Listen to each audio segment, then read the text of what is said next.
265장을 찬송하겠습니다.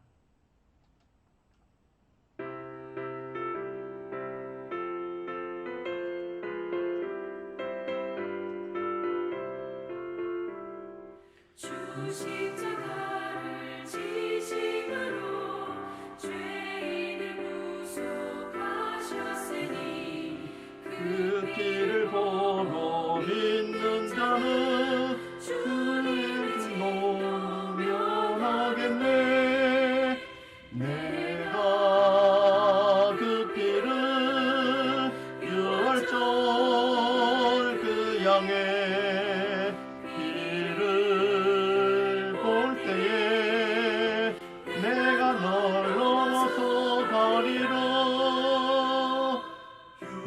악한 죄인 괴스라도 예수는 능히 구원하네.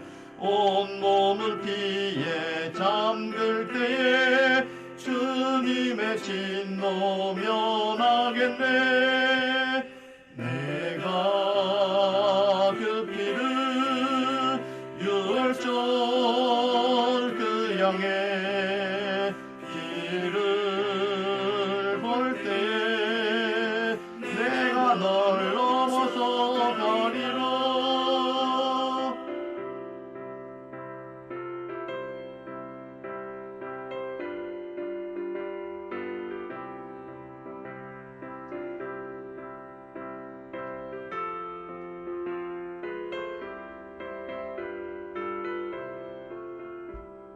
심판할 때에 모든 백성 행한 일대로 보응받네. 주님의 피로 죄 씻으며 주님의 진노 면하겠네. 내가 그 피를 유월절 그 양의 길을 볼 때에 내가 널 넘어서 가리라. 주의 사랑 크신 은혜 보혈의 능력 의지하세. 심판의 불이 내릴 때에 주님의 진노 면하겠네. 내가 그 피를 유월절 그 양의 길을 볼 때에 내가 널 넘어서 가리라.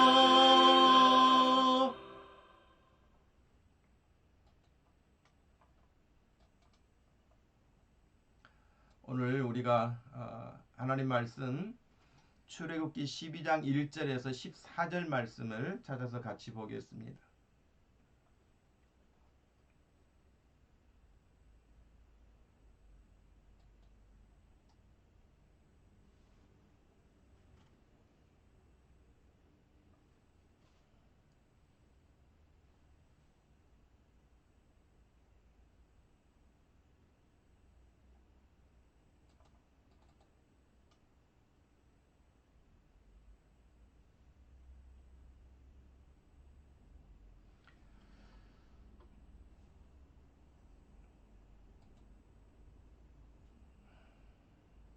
출애굽기 12장 1절에서 14절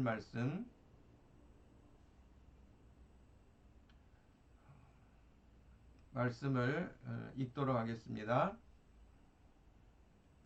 여호와께서 애굽 땅에서 모세와 아론에게 일러 말씀하시되 이 달을 너희에게 달의 시작 곧 해의 첫 달이 되게 하고 너희는 이스라엘 온 회중에게 말하여 이르라.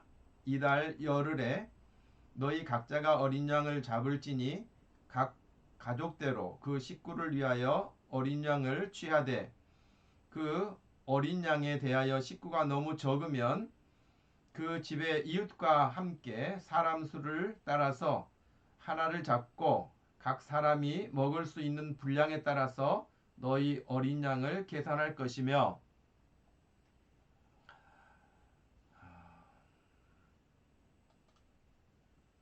5절 말씀입니다. 너희 어린 양은 흠 없고 일련된 수컷으로 하되 양이나 염소 중에서 취하고 이달 14일까지 간직하였다가 해 질 때에 이스라엘 회중이 그 양을 잡고 그 피를 양을 먹을 집 좌우 문설주와 임방에 바르고 그 밤에 그 고기를 불에 구워 무교병과 쓴 나물과 아울러 먹되 날것으로나 물에 삶아서 먹지 말고 머리와 다리와 내장을 다 불에 구워 먹고 아침까지 남겨두지 말며 아침까지 남은 것은 곧 불사르라. 너희는 그것을 이렇게 먹을지니 허리에 띠를 띠고 발에 신을 신고 손에 지팡이를 잡고 급히 먹으라. 이것이 여호와의 유월절이니라. 내가 그 밤에 애굽 땅에 두루 다니며 사람이나 짐승을 막론하고 애굽 땅에 있는 모든 처음 난 것을 다 치고 애굽의 모든 신을 내가 심판하리라. 나는 여호와라. 내가 애굽 땅을 칠 때에 그 피가 너희가 사는 집에 있어서 너희를 위하여 표적이 될지니라. 내가 피를 볼 때에 너희를 넘어가리니 재앙이 너희에게 내려 멸하지 아니하리라. 너희는 이 날을 기념하여 여호와의 절기를 삼아 영원한 규례로 대대로 지킬지니라. 아멘. 저는 지금 말씀을 다 읽었습니다만 이게 여러분에게 지금 전달이 되고 있는지 확인이 잘 안 되고 있어서요. 조금 답답하기는 합니다.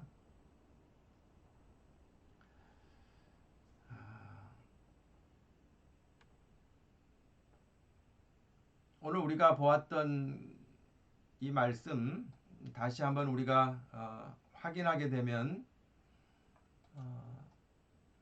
중요한 오늘 말씀의 주제들이 있습니다. 그 주제들은 흠이 없는 것을 어린 양을 취하라, 그 어린 양을 잡으라, 또 그 어린 양의 피를 집 좌우 문설주와 임방에 바르라, 그 고기를 쓴 나물과 함께 먹으라. 이런 부분들이 아주 좀 중요한 부분으로 나옵니다. 또 하나님께서 심판을 시작하시는데 그 심판할 때에 너희가 바른 그 피가 표적이 될 것이다. 내가 그 피를 볼 때에 너희를 심판하지 않고 넘어가리라. 너희는 이 날을 기념하고 대도로 지키라 하는 말씀이 오늘 우리가 읽었던 그 내용의 중요한 핵심이라고 할 수 있습니다. 우리가 특별히 부활주의를 앞에 두고 우리가 뭐 잘 알고 있는 내용이지만 또 한번 되새기기를 바라고요. 또 우리가 이 일로 인해서 우리의 신앙생활을 점검할 수 있는 계기를 삼는다면 우리 개인의 신앙에도 유익할 뿐만 아니라 또 교회 공동체에도 유익하리라고 생각을 합니다. 그러면 왜 하나님께서는 어린 양을 취하라고 하셨을까요? 또 어린 양을 취하라, 그 어린 양을 잡으라는 말은 그 생명을 죽이라고 하는 것인데요. 그 어린 양을 잡아서 그 어린 양의 피를 집 좌우 문설주와 임방에 바르라고까지 말씀을 하셨습니다. 중요한 의미가 있죠. 하나님께서 이 일을 명령하시고 또 이 일을 명령하신 이후에 하나님이 심판하시는 그 무서운 하나님의 진노가 애굽의 땅에 임하게 되어질 텐데 그때에 하나님의 이 말씀을 따라서 순종하는 이스라엘 백성들에게 하나님의 심판이 임하지 않는 그 일에 그 어린 양의 피를 발랐던 것이 표적이 될 것이라고 말씀을 하고 있습니다. 동시에 하나님께서 말씀하시기를 그 피가 표적이 되어서 그 피가 발라진 그 집은 하나님의 심판이 임하지 않고 지나가게 될 것이다 라고 말씀하셨습니다.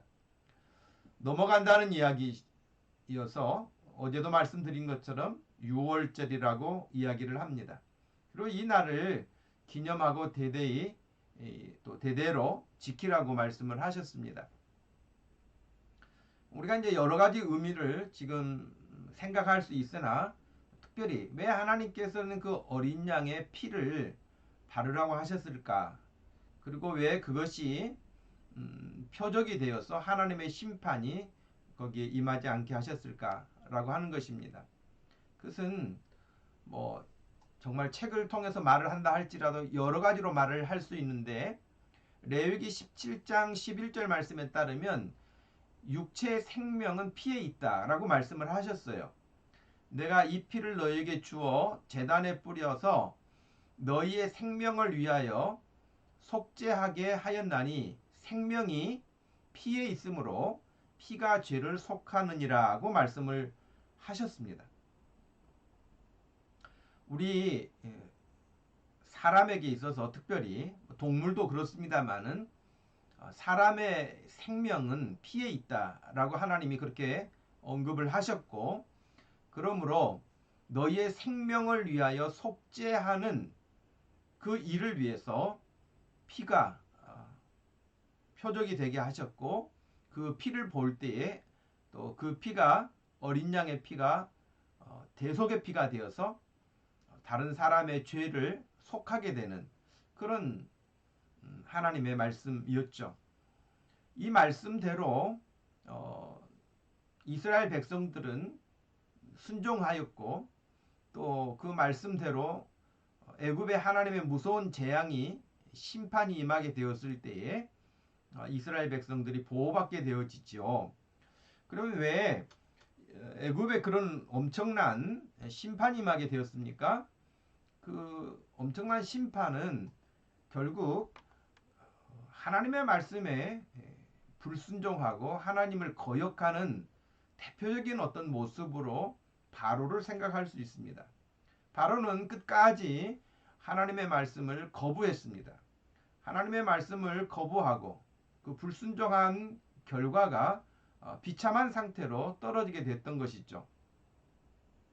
반대로 비록 애굽에 살고 있었지만 또 그들의 신분이 노예였지만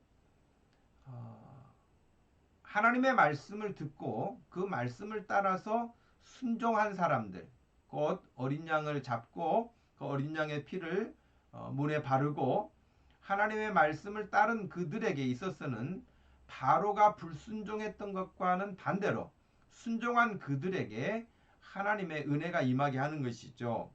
그리고 하나님이 그들에게도 마땅히 임할 수밖에 없는 무서운 심판이었지만은 그 심판을 면해 주시는, 하나님이 심판을 행하지 않으시는 그런 일들을 보게 됩니다. 말씀드린 것처럼 레위기 17장에 하나님께서 말씀하신 대로 육체의 생명은 피에 있다. 그리고 그 피가 죄를 속한다 라고 말씀을 하셨기 때문에 어린 양의 피를 통해서 상징하고 있습니다. 근데 이 말씀이 신약으로 넘어오게 되면 마태복음 26장 27절에 이렇게 말씀하십니다. 예수님이 직접 하신 말씀이시죠. 또 잔을 가지사 감사기도 하시고 그들에게 주시며 이르시되 너희가 다 이것을 마시라. 이것은 죄 사함을 얻게 하려고 많은 사람을 위하여 흘리는 바 나의 피, 곧 언약의 피라고 말씀을 하셨습니다. 예수님께서 결국 자신의 죽음을 언급하실 때에 그 언약의 피라고 말씀하신 것이 우리가 지금 출애굽기 12장에서 보았던 이 말씀과 아주 연결되어 있는 귀한 표현이죠.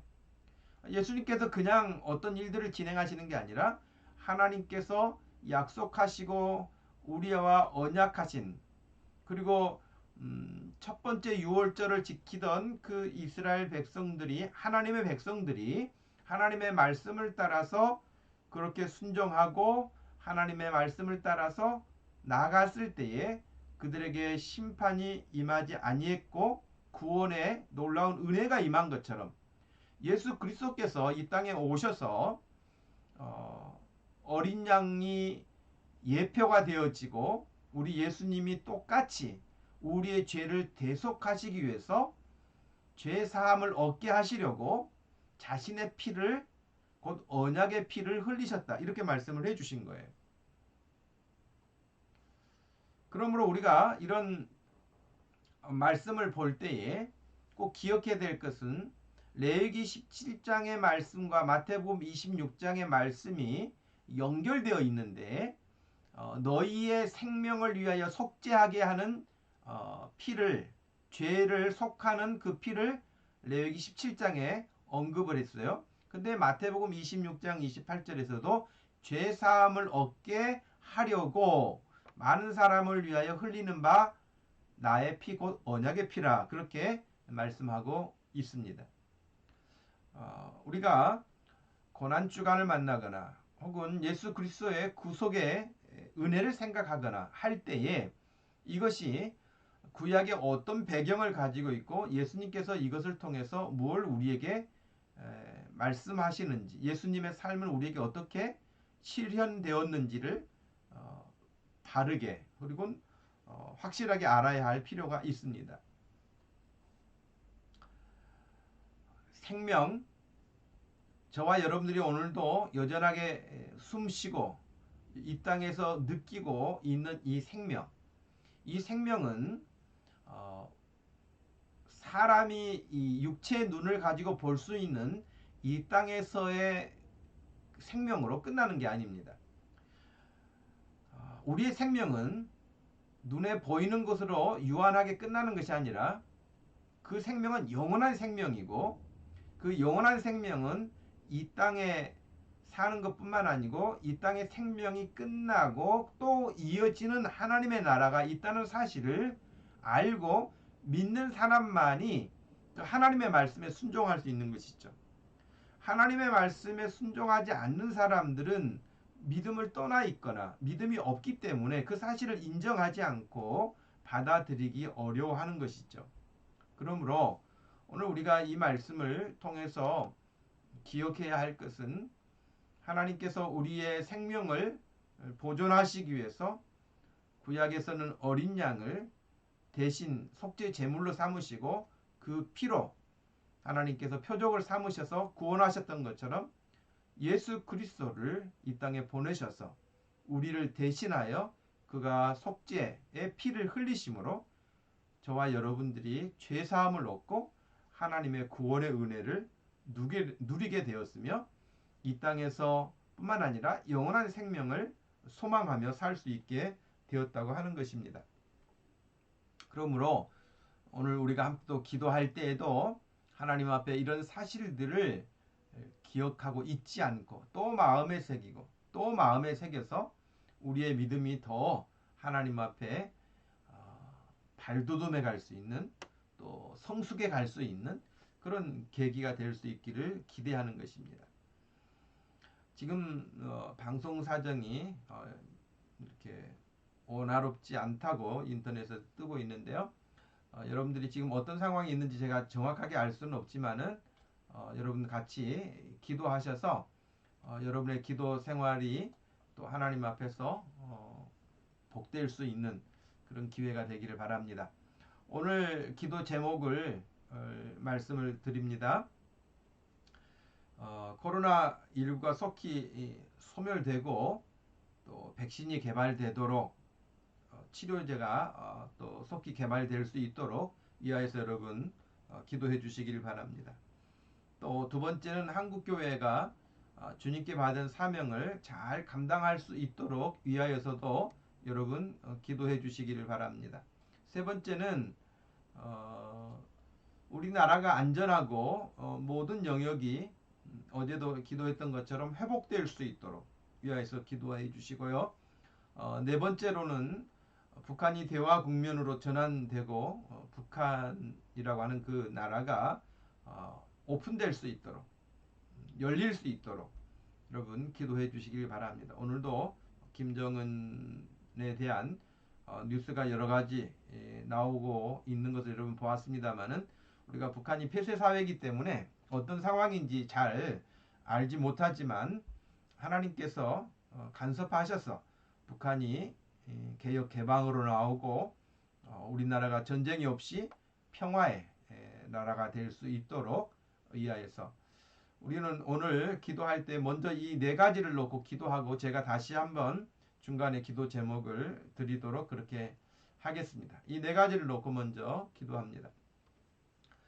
거룩하신 하나님 아버지 감사합니다. 오늘도 우리가 작정하고 계획한 대로 기도회를 이틀째 시작할 수 있도록 하시니 감사합니다. 하나님 아버지 오늘 특별히 이 기도회를 갖는 것은 코로나19가 속히 소멸되기를 위해서 하나님 앞에 도움을 구하고 주의 긍휼하심을 얻기 위해서 우리가 이 시간에도 주님 앞에 머리 숙여 기도하오니 하나님 저희를 불쌍히 여겨주시고 저희가 주님 앞에 잘한 것이 없지만 하나님 용서해 주시고 또 용서받게 하여 주셔서 속히 이 지구상에 코로나19가 소멸될 수 있도록 하나님 그 근원을 치료제가 개발되어서 다 박멸될 수 있도록 함께하여 주시기를 원합니다.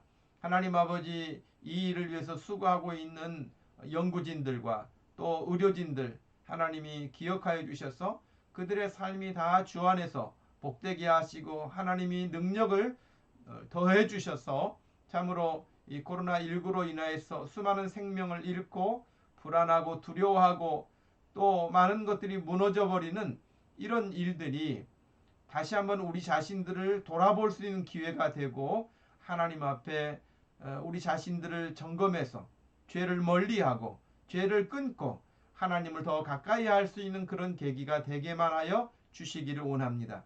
인간들이 대단한 탑을 쌓는 바벨탑과 같은 그런 역사를 흉내내며 정말 하나님이 아니고서도 얼마든지 뭐라도 해볼 것처럼 생각하지만 얼마나 그것이 유약한 것인가를 확인할 뿐입니다. 하나님 아버지 이 시간에도 주님의 은혜를 구하오니 주께서 함께하여 주시기를 소원합니다. 하나님 한국교회가 사명을 다하기 위해서 주님 앞에 기도합니다. 주님께서 저희들에게 주신 귀한 사명이 있고 하나님 우리가 말로 다 표현할 수 없는 하나님의 놀라운 구원의 은혜를 입은 이 민족인데 이 땅의 교회들이 자기의 역할들을 잘 감당할 수 있고 주님으로부터 받은 소명을 온전하게 이루어갈 수 있도록 하나님 역사해 주시기를 소원합니다. 하나님 아버지 한국교회가 이 땅에 빛이 되고 소금이 될 수 있기를 원합니다. 우리 목동 주심교회가 또 우리 자신들이 하나님 앞에 그러한 믿음이 되기를 소원합니다. 하나님 저희를 주의 능력의 장중에 붙들어 주시고 저희를 강권해 주셔서 저희 모두가 주님 앞에서 이와 같은 은혜를 누리게 하여 주시옵소서. 하나님 아버지 또한 우리나라가 총선이 안전하게 잘 끝났습니다. 하나님 아버지 총선 이후에 정말 전국이 어떻게 진행되어질지 우리가 알지 못하지만 하나님 나라의 일꾼으로 뽑힌 사람들이 지혜를 모아서 그리고 하나님 앞에 두렵고 조심스러운 삶의 태도를 가지고 겸허하게 나라와 민족을 위하여